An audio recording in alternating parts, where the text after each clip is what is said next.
Good morning, ball watchers. Welcome back to Ball Watching, a St. Louis City SC podcast presented by Hoffman Brothers this year in 2024. You're joined by myself, Jake Koenig and Justin Graham on the pod today to discuss another draw. That's right, folks. We had a 0-0, the most exciting of all draws last night. City versus Houston in Houston. Justin Carnell, actually, in the post-game press conference, I wasn't able to listen to the whole thing yet, but one of his opening quotes was, a 0-0, but it was an entertaining draw. Do you agree with that? Actually, yeah, I will say I think there are some good chances on both sides. I do think that he's grabbing out a little bit there. No 0-0 is really that entertaining of a draw. I mean, it was kind of cool earlier on. Like, yeah, we're getting draws, but it was like 3-3, 2-2. This is our second 0-0 draw. I am starting to hear from some of my friends, I will not name, that are not big soccer guys and like, oh, I wish City could score a goal and all this crap. And it's just, I'm kind of with them at this point, though. Like a 0-0 on a Saturday night is just not eventful. Yeah, and on the MLS, season pass is free for everyone this weekend, too. So I think they were looking to attract some new viewers. Hopefully those new viewers were watching the Miami game, which I'm sure they were, because there were plenty of goals in that one. And I half agree with Carnell. I think there were moments where it was exciting. It wasn't just like I said, snooze fest when I tweeted out about this. It was definitely at moments, especially in the second half. But there was also some flutters in the very beginning in the first half where I think we could have done much better. But I do not want to spoil the show, Justin. Let's kick into it. We have the normal format today, talking starting 11 first half, second half, Soul Juice, player of the match, and then any kind of final thoughts on our predictions, Grahammers, and questions from the listeners. Justin, starting 11, it was another unchanged starting 11. I think this is the first time that you and I have guessed it right on the show. So kudos to us for getting it right. Not that it was like the hardest one to predict, but we got it. I still really thought it was going to be Nilsson in the back. I was going to see him come on late when at that point, I think it was like the 83rd minute. So it was when we were definitely going for a draw at that point. But I do want to say, Jake, you talked about this. Hoffman Brothers already starting 11. Shout out to Tamika, specifically at Hoffman Brothers. Danny just signed up. Originally called to see if she could get them to come out and check her AC. They were not going to come out until July. And then I was like, hey, you should ask about the home protection plan. Sign up for the home protection plan. Saved a ton of money when you look at it throughout the year and what you all get from that. You know that best, already having one. And they moved up her appointment. You get the highest priority when you're a home protection plan owner. They are now coming out here in 2 weeks, not in July. They're going to be here in May. So if you don't have a home protection plan, call Hoffman Brothers. Do it before before they get extremely high call volumes when the AC is really needed in this St. Louis July summer. Call Hoffman Bros. I like that shout, Justin. I mean, the July just tells you how busy they already are in booking out that far. But again, the home protection plan, that's your fast pass, baby. That's your way in to make sure your home is prepped and taken care of. I did have my tune-up. I will talk about it in the preview. It was great. So I don't want to spoil that. So we'll talk about it this week on the preview show for Chicago. But shout out once again to Hoffman Brothers. And let's get into our Hoffman Brothers starting 11, Justin. It was Berkey, Toland, Parker, Hebert, Marcanic. In the defense, Ostrak, Durkin holding midfielders in the central areas, Alm, Indy, Vasilev across the front, and Klaus ahead of them. I think this is your most in-form 11 right now. I think we had a little bit of debate on if Nilsson could come back in, but really he was the only one that I think could disrupt the 11. But I think Kyle Hebert had a decent match once again, and I don't see that changing unless they do want to disrupt the flow. And you're in a flow where you're not losing, which isn't a flow where you're winning. So I don't think it's as impenetrable of a starting 11 as maybe it would be if we were on a roll right now. So I could see maybe them go to Nilsson in the next match and give Hebert some rest. But I do think that he's given them, at least things to think about as they make those back four decisions. Otherwise, that's a lock of a back four. And we already have a couple comments in here. And we'll talk on both of them from Zach and Anthony, and both of them basically saying, like, Klaus's chances, I already talked to you about that in the back room. And then also Anthony's, how does Big Sam not start? Obviously he had the training issues and all of that. Going down to Houston, I don't think you throw him straight into the starting lineup right now, but Klaus really is underperforming. And we'll kind of touch on that as we talk about the highlights and lowlights of the game. But definitely something to kind of keep an eye on as we work through into these next couple matches. Then you had Ostrak and Durkin maintain ahead. You don't have many other options besides them at this point. I think they were fine. And then Alm, Indy, Vasilev. No, Alm, Indy, Vasilev. Alm, Indy, Celio. I'm putting Indy twice on that lineup if I could. And then Klaus ahead. Justin, I'm gonna kind of, I know we're gonna get into Klaus and I want to talk about it. I'm gonna slightly disagree. I do think that he underperformed last night. Absolutely. He has to hit the frame on some of those chances. But I mean, look at, just put this game aside, the run of games before this, he was the best player in almost all of them across both teams. So I don't think that he's underperforming generally. I think he underperformed last night. So that's where I want to draw the distinction. I think it's a mix of both. He definitely underperformed last night. I agree. And I know it's a recency bias thing. So when you think of last night, you get frustrated that we have another 0-0 draw, and he probably should have had a goal or at least put a shot on target, which he did not do. We'll talk on that later too. I just think overall, if you're the number one striker for St. Louis City SC and you have 3 goals in 10 games and you're playing almost every minute of all of those games, that's underperforming as a whole. I understand there's more things that don't hit the stat line, but that's your number one job. That's what we are paying you to do, is score goals. Yes, he had 5 in 5 games last season. A lot of those we already talked about were like the turnovers and the easy finishes. And I need to see more out of him of taking guys on and actually finishing chances, because right now he's getting shots off. He had 5 shots last night, but he's not scoring goals because he can't score if you don't put him on target, and he did not do that last night. Yeah, and I want to talk more about this as we get into it. The last thing I'll just spray water on this one more time is Sam didn't impress at all when he came on last night. I mean, he might have touched the ball twice. Didn't wreak any sort of havoc that I was expecting him to do. I mean, it's not really the game for him either, but it was against tired legs. It's kind of the ideal Sam scenario. And it kind of came and went as well. So it's like, do you really want that for a full 90, either? So, well, let's get into it. We'll cross those bridges as we get to it. But first half, Justin, a couple kind of key things to call out as we get into the start of the game. I think we had a pretty good start. Causing some chaos in and around the box in the very first couple minutes. In the second minute, especially, Durkin steps in for a ball, ripped a shot wide. That's kind of the story of the night. A lot of wides, a lot of over the bars. Berkey was involved very early on in the 8th minute with a clean, easier save on a deep shot from Aliou, who we talked about in the preview show. But 9th minute, talk about footwork with the goalkeeper. This is the difference that he makes. He had an incredible pass out to Tolan on the fly, just almost it was on a string, just bound for Tolan, who took it down. And we were able to break some pressure from that. You can obviously break lines on those passes, and we were able to kind of get up the field. So I loved seeing him be active both as a goalkeeper and also with his feet last night. Immediately. He's definitely active with his hands, but that is a good call out with his feet. I would say also highlight into a low light in the 19th minute. Celio forces a giveaway, good high press, which is also kind of a theme that I saw last night, which I appreciated. So he forces the giveaway. He's kind of coming in. It's at a bad angle, but he's one-on-one with the keeper. I would say from the corner of the 6 extended, so probably about 15 yards out, but he's inside of the 18, lays it off to Klaus. Needs to be a better layoff. He lays it off behind Klaus as he's running in. It forces Klaus to have to turn around and then rip a shot. You can see Klaus kind of gesturing. I should have played it in front. I honestly thought that Celio could have ripped a shot. I think it was good for him to lay it off to Klaus, but needs to be better there, because that would have been an incredible chance for Klaus to finish and just slot home in the far post. Yep. Agreed. And I think that's another theme for the night too, is just that last pass, that last action that needs to be on point. I think for both teams was just really not really there last night. You kind of just got to that last step in the process and you just botched it, and you didn't have enough quality to really be lethal on it. We had in the 24th minute, Ostrak won a ball, who played in Klaus, who had a devastating mag on Herrera. By the way, Houston loved the mags last night. They had so many nutmegs. It was crazy. I've never seen that many in a game. But Klaus had a great one on Herrera, and he played a lovely diagonal through ball just along the ground at Tolan, who was running onto it. In my opinion, I think this is the first or the second best chance of our night. I think this is the second best chance. And Tolan had a great shot on net.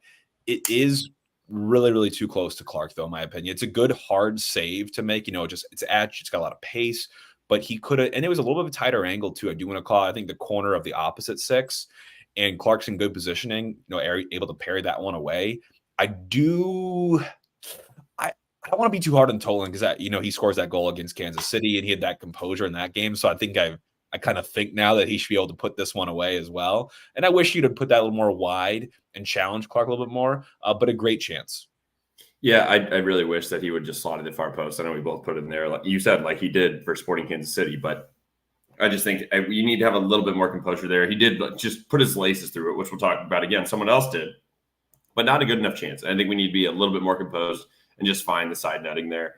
I will say another highlight, though, transition with numbers. led by Indy and Alm. Alm cuts it back for Indy, who then gets a good touch, and then Marcanic, it ends up falling to Marcanic. Unfortunately, rips another shot over the bar.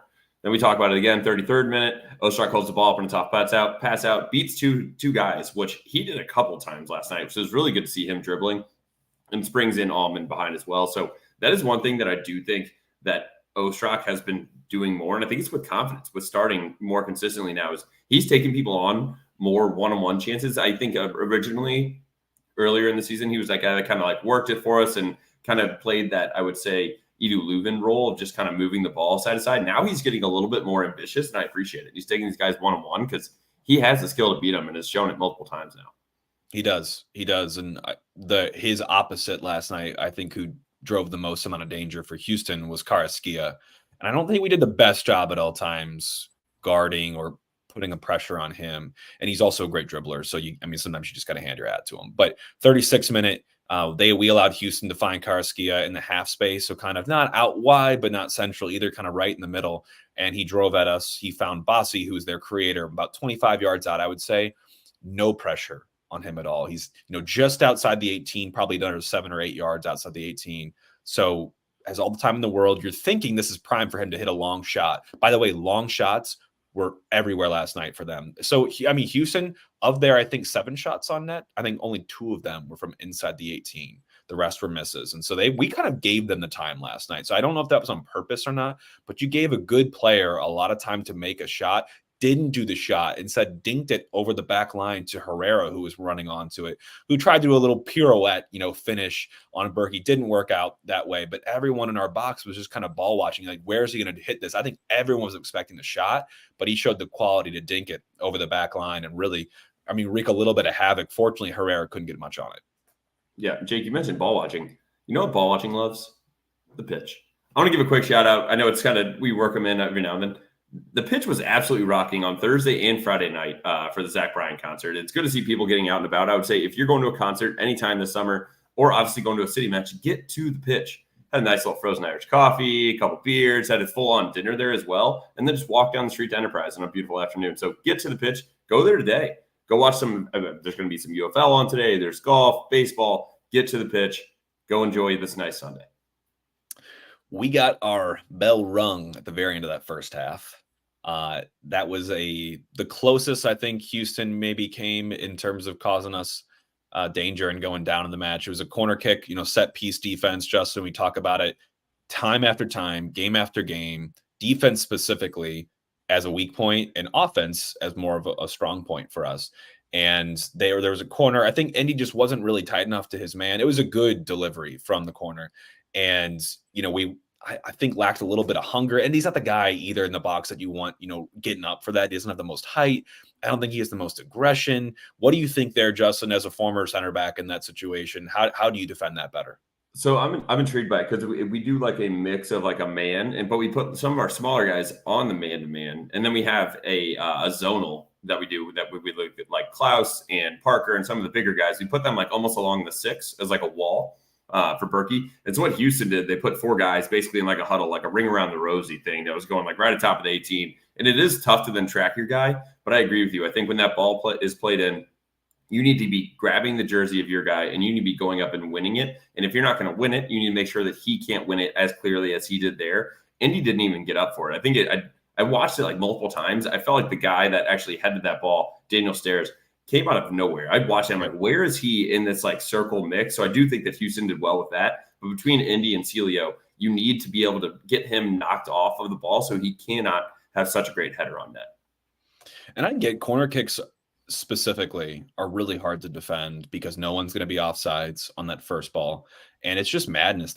We're in a day and age where I feel like they do let a lot go on those corners. You do meet some referees in games that like to blow at every bit of contact they see in the box. There's a lot of flamboyancy as well at times, but it's mad in there, but you've got to be hungry than their team. And usually if you can maintain your positioning, whether that's man, whether that's zonal, whether that's a hybrid of both, you've got to be able to prevent those chances because they rung that crossbar. We got it cleared out. But imagine going in down at half. I think this game would have turned out very, very differently for us. But we made some changes at halftime.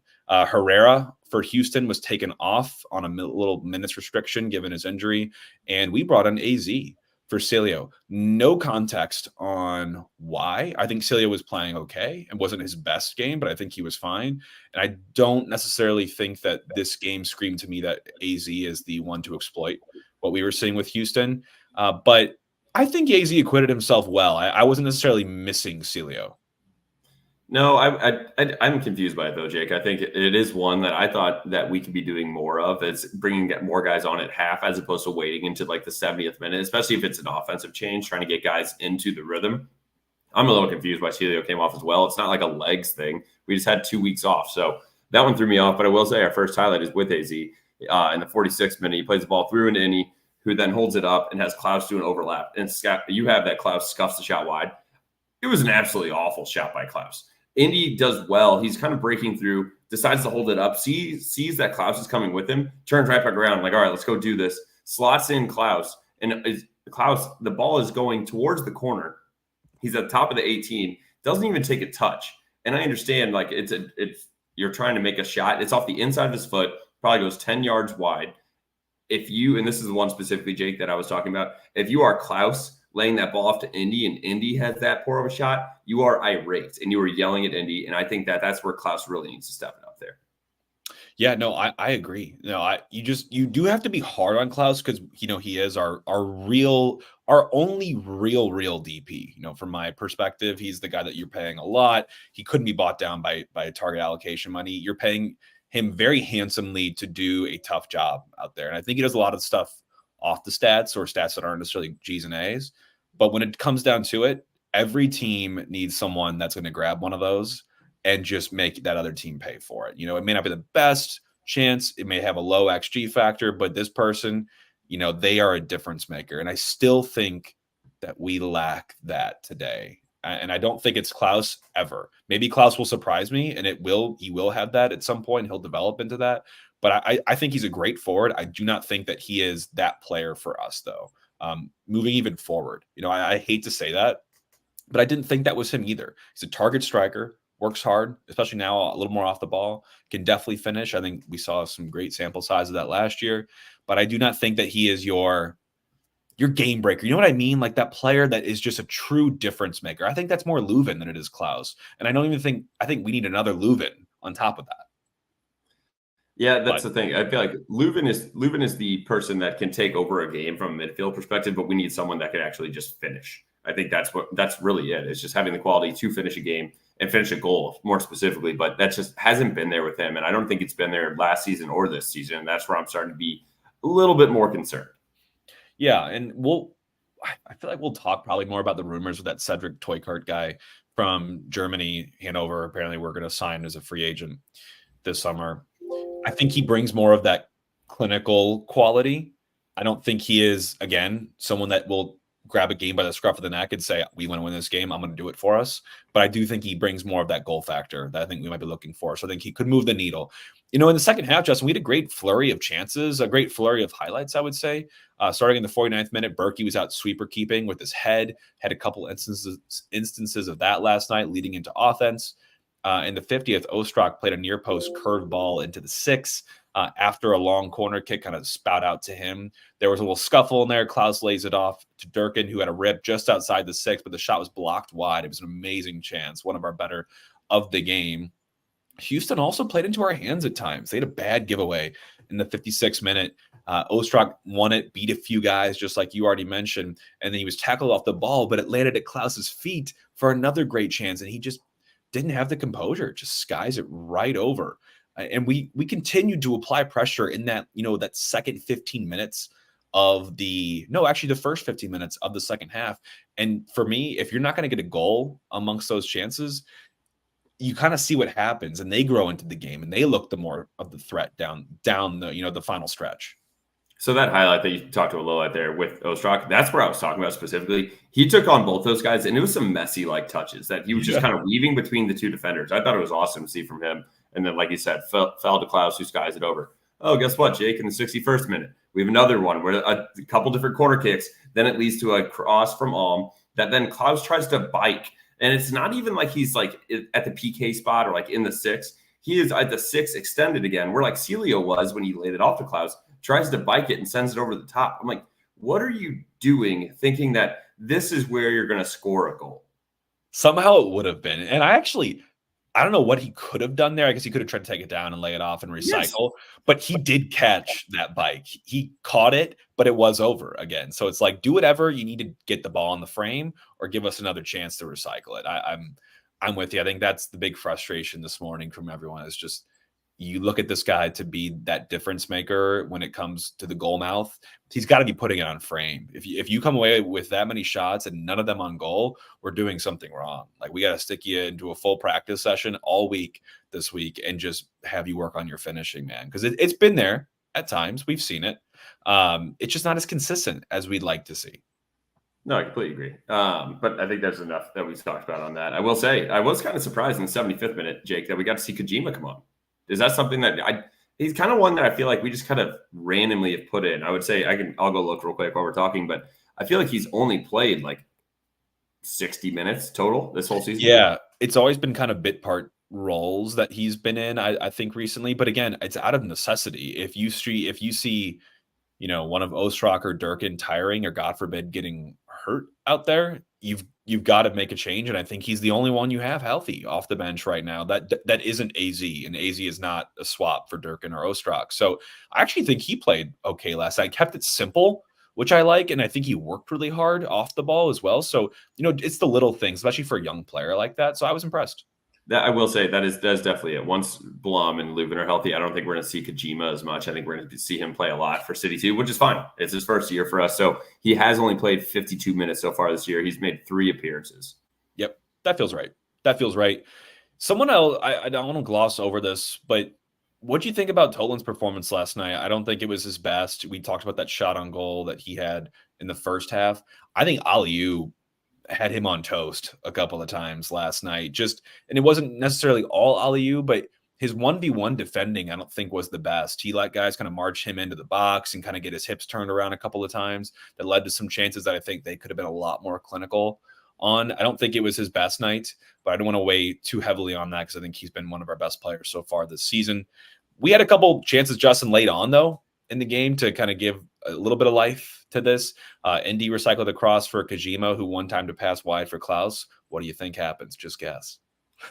I'm not going to guess it, Jake. I'm going to try to turn this around and be a little bit more positive. I will say, just quickly on the Tolan stuff, I think he's been playing so well that this game, I think he had a little bit of an off night, but I would say from a right back perspective, I think he did fine. I think he did have one of our shots on goal. What we have 3 in total. He had 2 shots. One of them actually landed on target. And I think and it was the one that he ripped, obviously. I think he's one that he's not going to just be shooting from wherever. And I think it kind of shows that. And I do think he gets up and back a lot. And I do think it was a tough defensive game. When you look over there, when he was going up against Aliou and Bassi, those are pretty tricky guys. So I would say it was a little bit of an off night from Tolan, but I think he's just been playing so well that that's where we're seeing like, not a great game. In reality, I think he did fine.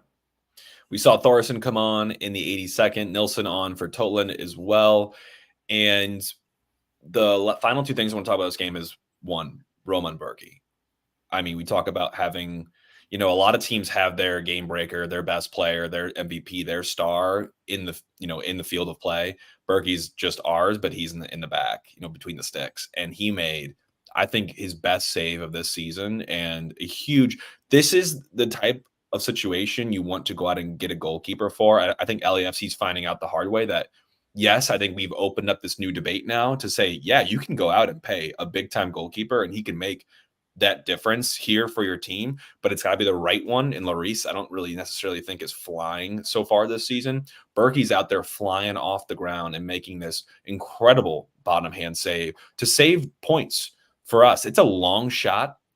Basically, it happens because Aliou has a shot blocked, kind of fizzes out to just past the top of the 18, and who I don't forget who hits this, but hits an absolute laser, a rising shot on just a ping. And Berkey, I think it's through a couple of men, probably sees it late on, is able to manipulate his body and use his bottom hand to just parry this one over the crossbar, despite the incredible pace behind this. That, ladies and gentlemen, is what you pay him for. It's why he's on this team. It's why he's a leader for us. He single-handedly is stealing that point for us. He earned it for us last night. Absolutely. I think when you go, I'm sorry, I'm just looking at a couple different stats from him. And I would say there's only like 7 to 10 goalkeepers that have let up less goals than Berkey. And I will say that's not because Berkey's letting up these goals just because he's a poor Yep. goalkeeper. I think it's one where we're not doing enough on the defensive side. And last night he really saved us in this game. And we'll get into who the player of the match is, but I think that one's a pretty clear one there. The last thing I'll mention as a highlight, low light perspective on this game, Jake, 84th minute, set piece, a corner kick. It's way out. It's swung. I don't know if they purposely tried to play a ball at the top to try to let one of the Houston guys do a volley, but they head it then back in, and it falls all the way to Tate Schmidt, who is on the, I would say, the right edge when you're facing the goal, the right edge of the 6. Falls to him wide open. Thank God he skies it, because that would have been a goal that, imagine losing on a dumb corner kick like that where the ball gets headed back in to a defender that I don't think has ever had a shot on goal in his career. And he just thankfully skies it over, because that would have been nothing on Roman Berkey at all. That was a point blank one. I would have been extremely upset if that's the way we would have went down in this game. So I think on that one, just to be a little bit more clear on why I'm so upset, we need to be better on our marking. That's Marcanic side. I don't care if the ball is coming out. You aren't done once it's already outside of the 18, because it obviously came right back in and he was not being marked. Yep. No, I agree.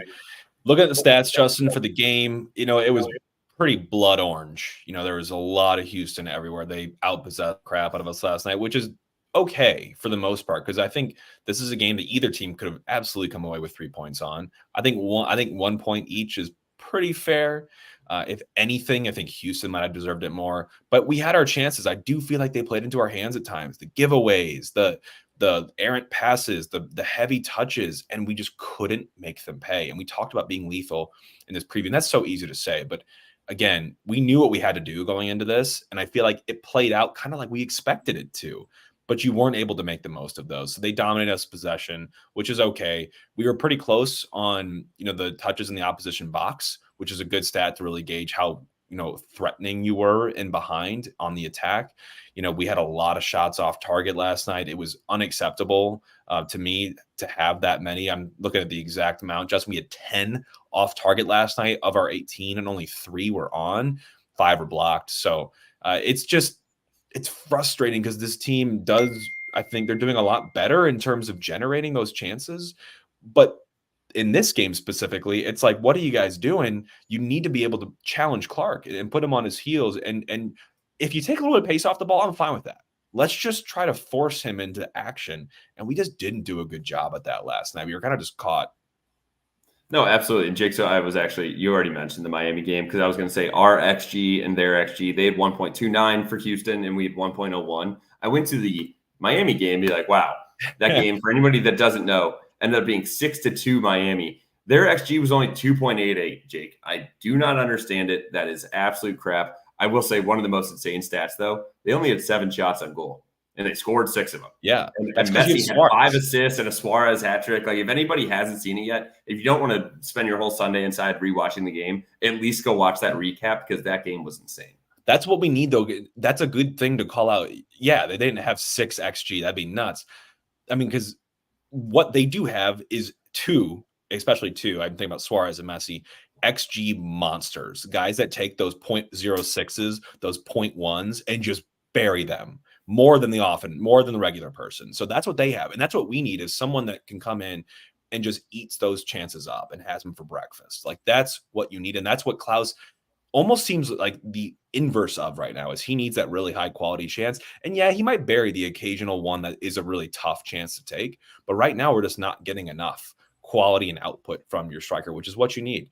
So looking at this team last time, I'm trying to think any other stats that stick out to me. The one thing I did pick up on was last night, their pass accuracy was, so Houston's was 86.5, pretty solid. Our counter press numbers were very off last night, our gegenpressing numbers. And I think it's because when we lost the ball, they didn't give it back to us, man. We could not take it off of them. Once we kind of reset and relocked, kind of restarted our high press, we started to force some giveaways once again. But when we coughed it up, we weren't able to quickly win it back. It kind of felt suffocating at times. This is a team that kind of had a stranglehold on the game. We couldn't even get a sniff. If we're making it, a comparison to hockey, it felt as if they had another player out there. at times, and we just couldn't, match up 1-to-1 because they had great passing out there. But again, they lacked that final product most of the game as well. And then Herrera comes off, second half kind of changes. They go a little more long, and they force us into some different issues. But again, it's a clean sheet.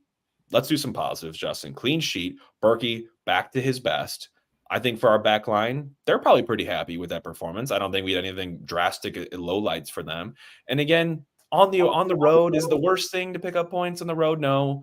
But again, that's no away wins so far this year. It's been a long time since we had a away match. I think it's September now of last year. You've got to find a way to start scrounging these out. But am I happy overall? I'd say I'm content. That's what I will use. Yeah, I would say I'm content with that game. We already knew, we talked about it in the preview. We knew it was going to be a little bit of a slower match. I was hoping that we could kind of pick it up and try to speed the game up, but it's so tough with the way that Houston plays. Like you said, back line, I think Parker and Hebert, great game. Look at the wing backs. You look at Totland and Marcanic, probably more like a B for me. And I would say then you move up, you look at Ostrak and Durkin. I don't think we had a highlight or a low light from Durkin, which we talk about that, though. When Blum plays, we kind of have the same thing. He's a guy that just manages the game in the midfield. So I don't think he played overly well or overly poorly. I do think Ostrak played incredibly well. I think it was good to see him get up and back. Then you move up into Celio, Indy, and Alm. Not enough there, in my opinion. I think we had a couple different highlights when we talk about Indy. I don't think we had a highlight from Celio or Alm. I think Alm maybe slipped someone in once or twice, but did not do enough getting forward. And we've talked plenty about Klaus already when you work through the entire lineup. Is there anything else across the team before we get into the heart and soul juice player of the game? I don't think it was Durkin's best night. It wasn't a bad night, but he's been playing so well recently. And I don't think he was up to it last night, probably a little bit because of his injury, his contusion that he took a week ago. But I'm glad that he was there because I think a hobbled Durkin, to me, is better than any alternative that we have available to us right now. So I'm okay with that. That's the last thing I'll add. Heart and soul team, Justin. This one, I mean, I don't know who else you could say besides Roman Berkey. I mean, he was incredible. And I like that you and I both use different things to paint our picture about why. So I think for me, I loved his sweeper keeping last night. He was our second most accurate passer of the ball. And you have some additional possession-based stats for him I won't take from you. He also faced 1.72 XG on target. So that's more, obviously, XG than they had in the game. But when you add the on-target element to XG, XG is pre-shot. XG on target is, okay, what's the quality of chance, the XG, plus where it was in the goal mouth, where it was placed. So he saved, the equivalent of almost close to 2 goals last night. Cumulatively over the course of the game, and probably that save being one of the better chances. So I loved it last night. His footwork was great. His passing was great. He led from the back. Yep, absolutely. Heart and Soldiers player of the game, Roman Berkey, 7 saves. He had tied for the most touches on the team with Marcanic with 49 in the game. And that's not something that I think we should be proud of, that we were playing that much with Rome in the back. And you think about it, when you look at, I think at Klaus, he was only in the 30s. So didn't even have enough touches up there. Yeah, Klaus had 37 touches throughout the game, and Roman had 49. So obviously, best player of the game. And the reason that we snuck out of there with a tie was Mr. Roman Berkey. He is our heart and soul juice player of the game. Go to souljuice.com, use code BALLWATCHING for 20% off. Get that delivered to you, or go to your local grocery stores. You can go to Dearborn, Schnucks. We're still working on the Costco in St. Louis, but Luis is blowing up in Costco's across the U.S. now, including Hawaii, which is awesome. And then you can also go to Straub's. You can go to Mobile on the Run now as well and get these. If you're taking your kids to soccer practice, hop in a Mobile on the Run, grab a quick soul juice. They will be flying around that soccer field. Getting into the final stretch of the show, Justin, predictions of Grahammers. You and I both predicted W's. I predicted 1-0, you on the 2-0. Obviously, those didn't hit, but both our bets did. Double chance was mine at -130, tie or win for us. And then, Justin, you went out on the ledge and you bet Houston not to score at a juicy +350. Congratulations. That's quite the hit. And, there were some moments there, but it looked like a pretty steady one. No, I think I was kind of on the edge of my seat for a couple of those different ones, especially the ones we were lacking. That's why I would have been just as upset if we would have gave up a late goal as the team would have been. But I will say, yeah, if Roman wasn't making so much money, I probably need to send some his way because that's the only reason that +350 hit. Yeah. Maybe you can send Berkey a little box of soul juice for it. And here's a shout out. Yeah, here's a little shout out. Hey, if you want it, we know a guy we can sign you. We do. Justin, we are going to be back at home this weekend. featuring against STL's very own Tommy Barlow and the Chicago Fire as they come to St. Louis for the first time for what I think will be another rivalry game. We have some history with them from last season. They kind of took it to us last season in back-to-back games, US Open Cup and MLS. So we have some writing to do for them. We gotta find, wasn't it, what was that video last year? Didn't they make like an awful little like St. Louis for Chicago video? We gotta find that this week. Yeah. God, the content from them was brutal. But they did get on the better side of that fixture for us. So we got to correct that here at home. Justin, let's get into any questions that we saw in the comments here. I know we saw one from Anthony Barrett in the very beginning with how does Big Sam not start? Underperforming in training. I don't even think that was the case. I think there was other stuff going on, honestly. And I think from what I saw of him, not convinced that like he needs to start over Klaus, even despite Klaus's frustrating performances in front of net last night. I think it's just one that you kind of keep gambling on Klaus, and maybe you play based on a matchup. I do think there'll be some more friendly ones that Sam can get thrown into now, maybe more of a sample size, but I don't think he's at this point Carnell's starting striker. I think it would take he'd have to come off the bench and score consistently, I think, for Carnell to throw the Klaus starting away, in my opinion. No, I completely agree. We need to see something out of him. I would love to see a goal from him coming up in the Chicago game. We'll talk about that in the preview. I will say for everybody that keeps getting frustrated that we're tying, we are just as frustrated, but we're still ninth in the table when you're looking at the West with 13 points. I mean, obviously, Real Salt Lake and Minnesota are playing incredible with 21 or 20 points. After that, you got Vancouver, LA. They're both tied with 18. Austin and Colorado, you got 16, 15. LAFC with 15. We're not out of it. We're one win away from being in fifth place. So I will say that's one thing. It's more of a silver lining. I know it's kind of like a crappy silver lining, like kissing your sister, because we've tied so many goddamn times. But there's something to be said there. We're still getting points. I do get the feeling, Zach had a comment in here. Do you guys see that we just seem fairly content with the draw in this match? I get that feeling sometimes with the subs, sometimes with how I just feel like we're kind of just bunkering down and seeing what we can absorb. But again, on the road, I think overall you look at that and you're, pretty okay with it, but you do want to see some of those turn into wins here very soon. Klaus having a lot of almost this season, not great for a striker from JB. I agree. He's got to be able to convert those. Striker with zero finishing touch. We need more quality from Drew. I don't know. I don't really agree with that. I think he's got some finishing touch. He didn't have it last night. He left those boots back here in St. Louis. But I mean, there's also been chances. Look at his highlight reel of goals. Some of those are like, how the hell did he do that? I know. I do think that he is good at finishing, but he needs to be better at least getting shots on net. I will say when he gets a good chance, he does put it away. But we need those. We already talked about it. We need those ones like the Messi or Suarez. And I'm not saying Klaus is anywhere near that level, but creating a little bit of something out of nothing. And right now, when he tries to create something out of nothing, we get absolutely nothing. And it's actually worse because it's a turnover the majority of the time. I would like to see a couple of these turn into shots on net and some goals. Drew is in the dumps this morning, man. The comment here, Berkey is great, but this team is starting to give me the Cardinals boring vibes. Ho-hum, another draw with zero exciting offense. Yeah, there was, again, if we find a way through in one of those chances last night, which I feel like in most games we do, one of those is just got to find the back of the net. Especially last season, look at it, those were finding the back of the net.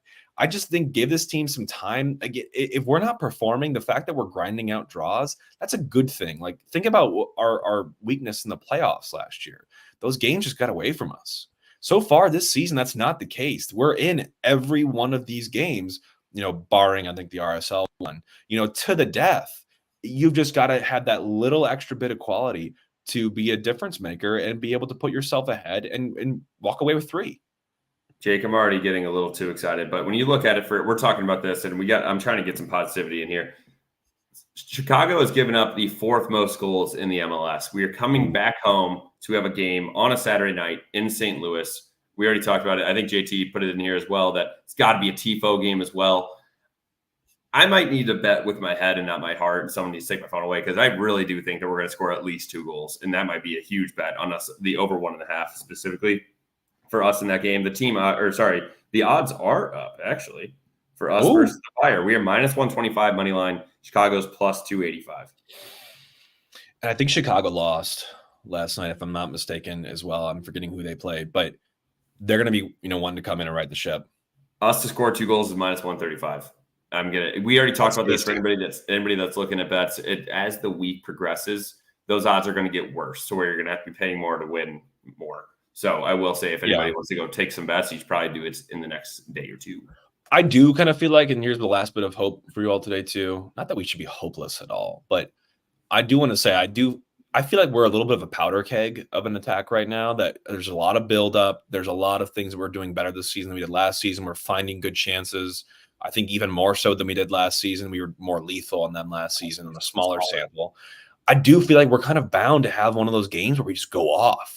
And I really feel sorry for whoever that opponent's going to be, because I do think we're going to run away with one of these games coming up here, and it will feel like a collective weight is lifted off our shoulders. Like maybe we figured something out and we found our striking boots. So I'm kind of banking on that. But until then, maybe it'll come against Chicago. That would be a fun way to open it up. I think it needs to come against Chicago, because then we're going to Cincy, and I don't think it's going to be happening there. And then it could happen when we're back at home versus Seattle. They've only given up 13 goals so far this season, though. So I think it's going to be I like powder keg there with the way you said that, Jake. I think next Saturday is going to be a fun one. All right. Well, here's to that. What a way to end the show. A little bit of hopium, as we like to call it here. And I want to leave you all with that. So a little bit of positivity. Again, another 0-0 draw, but some positives, some negatives to take away. A lot to work on the training ground this week for Cardinal and team. We'll be back with you all on Wednesday for a full preview of Chicago Fire coming to St. Louis for the first time in the MLS, at least. So I'm looking forward to that. Should be a great fixture. And we'll talk to you all again on Wednesday. In the meantime, all for City. All for City.